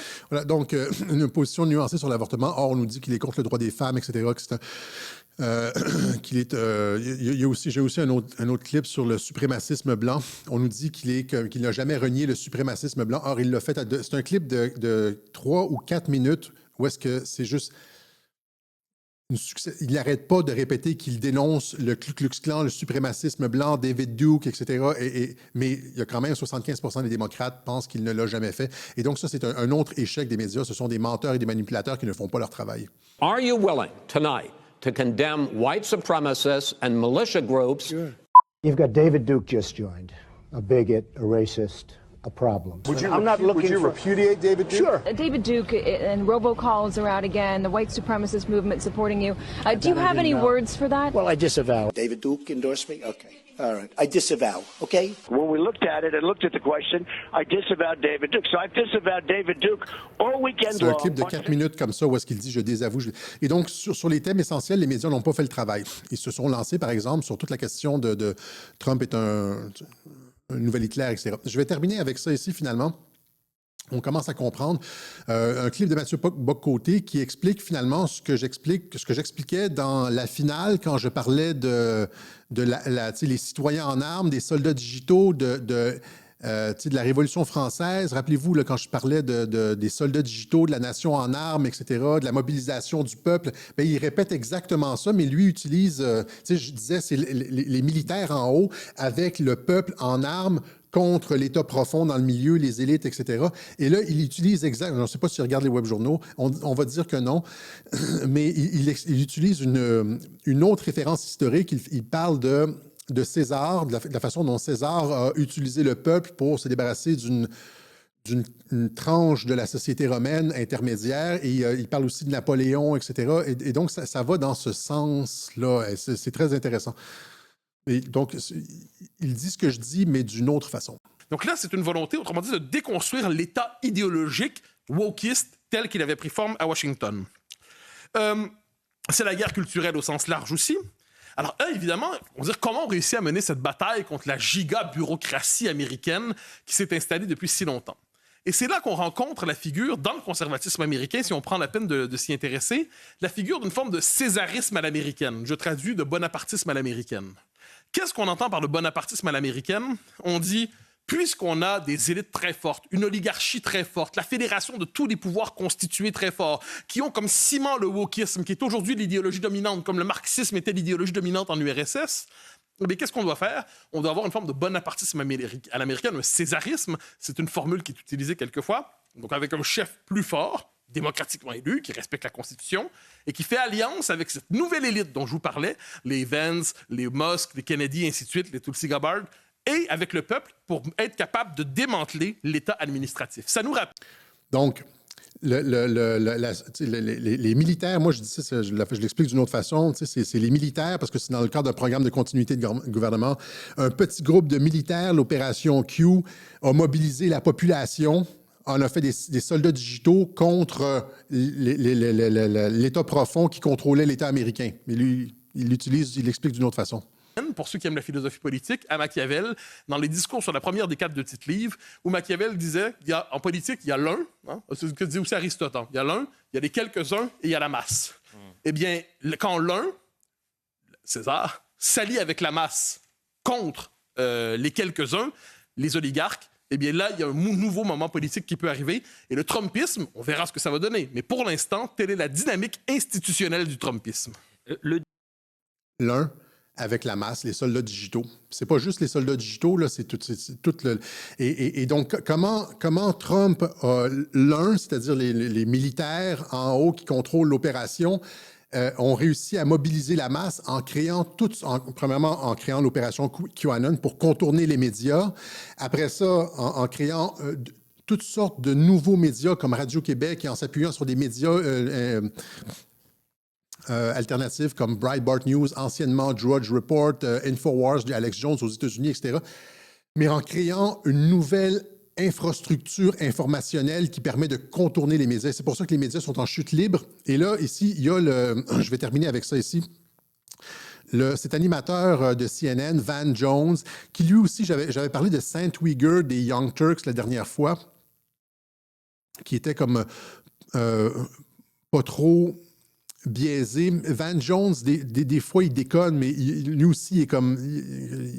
Il a tendance à être crédible, des fois, à avoir des élans de lucidité. Et là, il explique dans ce clip-là, Van Jones à CNN, c'est un chroniqueur de CNN, il dit « Nous avons perdu la dernière campagne électorale parce que le camp Trump a créé toute une nouvelle infrastructure de médias indépendants. Getter, Rumble, salut la gang. » Il y a plein de médias alternatifs qui ont grossi, etc. Et ils ont été capables de gagner la campagne par le net. Il dit exactement ce que j'ai expliqué dans les web journaux précédents. Donc, bravo à cet éclat. Il dit, nous autres, on faisait du porte-à-porte comme dans les vieilles campagnes électorales. Là, bonjour, madame. Alors qu'eux, les Trumpistes, créaient une nouvelle infrastructure informationnelle. Je l'ai expliqué longtemps, ça, la nouvelle infrastructure informationnelle, etc. Et c'est comme ça qu'ils ont gagné. Mais là, c'est plus Alexis qui le dit, c'est fucking Van Jones. Here's how we got beat.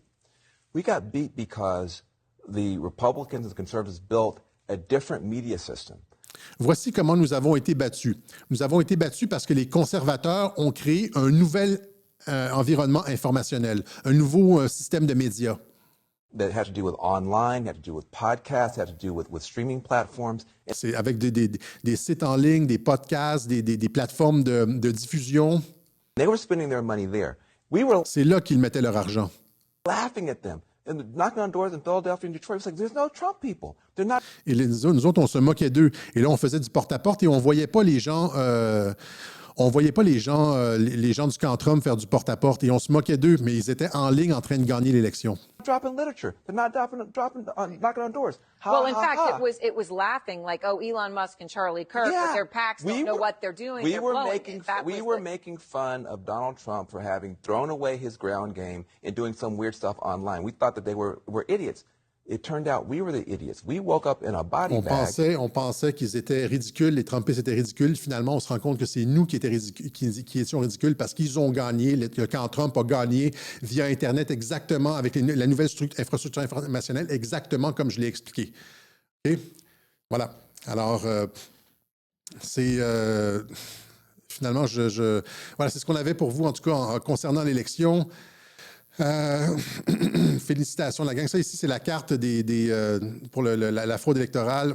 Par exemple, vous voyez, les États que Kamala a gagnés, c'est les endroits où on ne demande pas de pièce d'identité. En fait, c'est pas exactement ça, finalement, parce que tous les États demandent une pièce d'identité comme un permis de conduire. J'ai fait moi-même la recherche.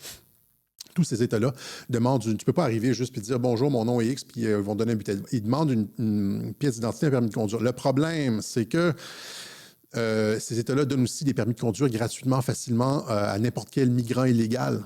Tu as juste besoin de te pointer au bureau de la régie automobile et ils vont te produire un permis de conduire. Et avec ce permis de conduire-là, facilement obtenable, tu t'en vas voter et on peut facilement voter avec ça. La différence avec les autres États, par exemple au Texas, j'ai été sur le site du Texas. Le Texas aussi va faire exactement la même chose, c'est-à-dire que pour les migrants, il va donner un permis de conduire, sauf que ça va être écrit sur le permis de conduire « non-citizen ».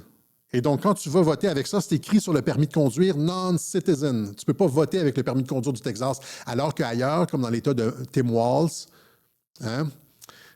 tu peux donner des permis de conduire aux migrants, etc. Tu peux voter avec un permis de conduire parce qu'il n'y a rien qui distingue le permis de conduire d'un migrant illégal, un non-citoyen, d'un citoyen, etc. Okay? On parlera de ça une autre fois. Il y a aussi, on va laisser faire Iman Khalif, mais tout ça pour dire fuck off à ceux qui nous ont dit qu'on était dans le champ. Et ça, finalement, c'est ça, ils ont sorti la nouvelle enquête mini juste le jour avant l'élection. C'est passé sous le radar, sauf que nous autres, on a bien vu qu'est-ce qui s'était passé. Ils disent finalement que c'est 5 alpha-réductases, une espèce de déformation, mais je n'y crois pas pour une seconde. Parce que la façon dont il s'assoit, il marche, etc., montre qu'il a fort probablement un pénis et tout. C'est juste une façon de s'en sortir. Je pense que c'est une façon de s'en sortir, une façon pour l'Algérie de sauver la face à la Russie, etc. L'Algérie qui veut faire partie des BRICS et donc qui devait ménager la Russie. Mais en tout cas, finalement, c'est réglé ce cas-là. Et nous avions encore une fois raison. Voilà. Donc, je pense qu'on a expliqué l'élection de fond en comble. Si vous regardez tous les web journaux qui étaient, Masterclass, Le Vainqueur, La Finale, Electio Cogitatus, Checkmate était super important. Puis il y en a d'autres aussi, des web journaux où est-ce on a vraiment taillé là, les contours de la campagne électorale. Je pense que les gens qui ont écouté les web journaux ont vraiment compris qu'est-ce qui s'était passé. Et les journalistes, comme José Legault, Yves Boisvert, whatever, tous les autres en France, sont passés complètement à côté. Michel Auger sont passés complètement à côté. Voilà. Et donc, c'est ce qu'on avait pour vous aujourd'hui. Je voulais... J'ai probablement autre chose, mais finalement, on va terminer avec le clip de Yuval Noah Harari qui dit que l'élection de Trump, c'est la fin du mondialisme. Are you concerned that Trump might be elected again shortly? I think it's very likely. And if it happens, it is likely to be the kind of like the death blow to what remains of the global order. And he says it.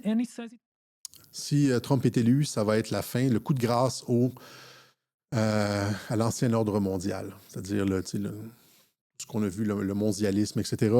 Ce qui a été rejeté finalement, ça va être le coup de grâce pour l'immigrationnisme, le LGBTQisme, l'écofascisme et le technocratisme. Voilà. Et donc, c'est ça, c'est comme ça qu'on gagne des élections sur Internet. Les gens disent « Ah, tu sais, Alexis,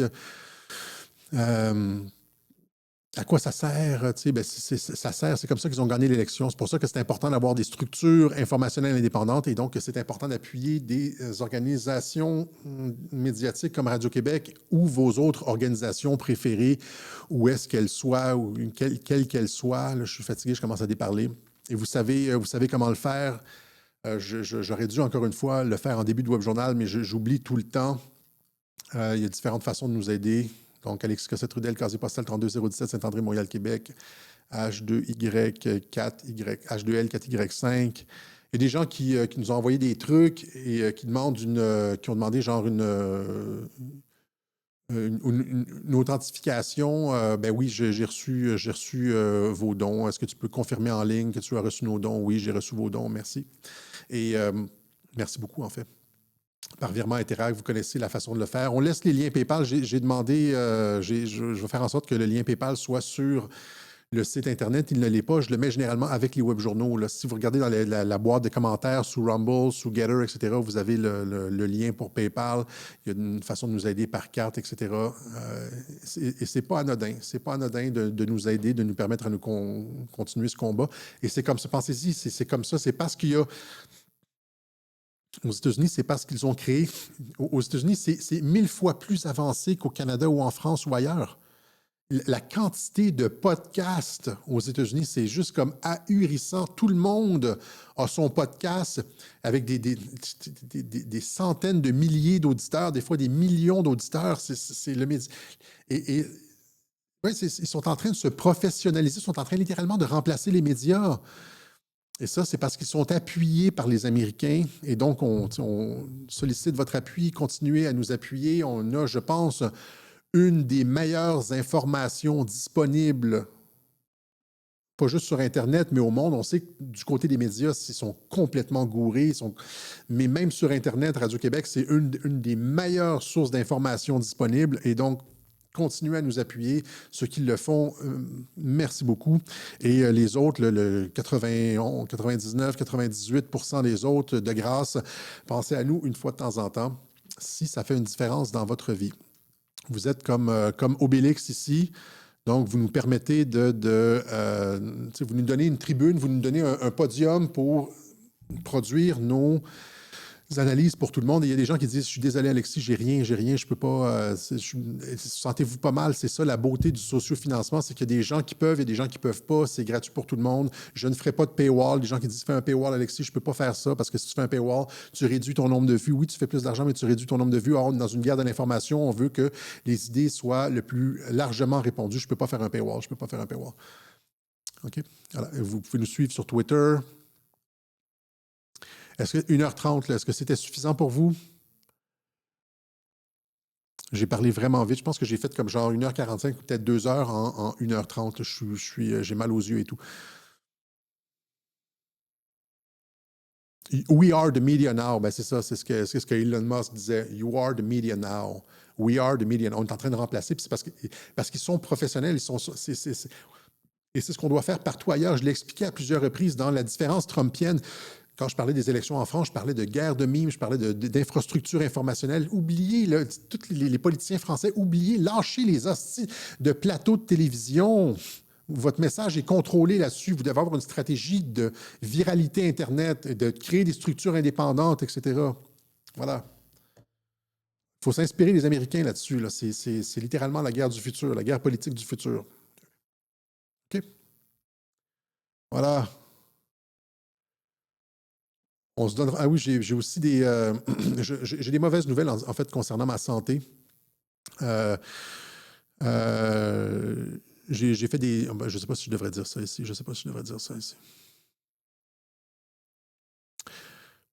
La raison pour laquelle je fais juste, finalement, ces temps-ci, un web journal par semaine, c'est parce que je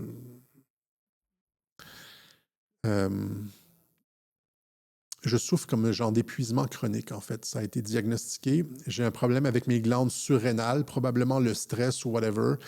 J'ai un problème avec mes glandes surrénales.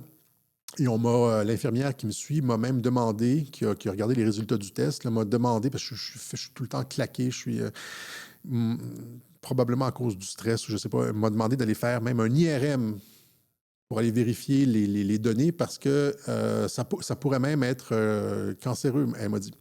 Et donc, on est un petit peu sur on en fait, jusqu'à temps que j'ai des vérifications supplémentaires, jusqu'à temps que j'ai fait d'autres tests, je vais probablement garder la cadence à 1 par semaine. Je vais essayer de donner mon maximum lors de ce web journal-là, mais jusqu'à temps que j'ai d'autres confirmations, je vais... OK? Voilà, donc... on se donne rendez-vous dimanche prochain pour une autre édition du web journal de Radio-Québec. All right? N'oubliez pas, hein, c'est... traversée du Delaware. L'opération, on est rendu, on est rentré dans le bunker, mais il faut se rendre jusqu'à Barack Obama, puis on s'embarrassera le champagne quand on sera rendu à Barack Obama. Allez, salut la gang!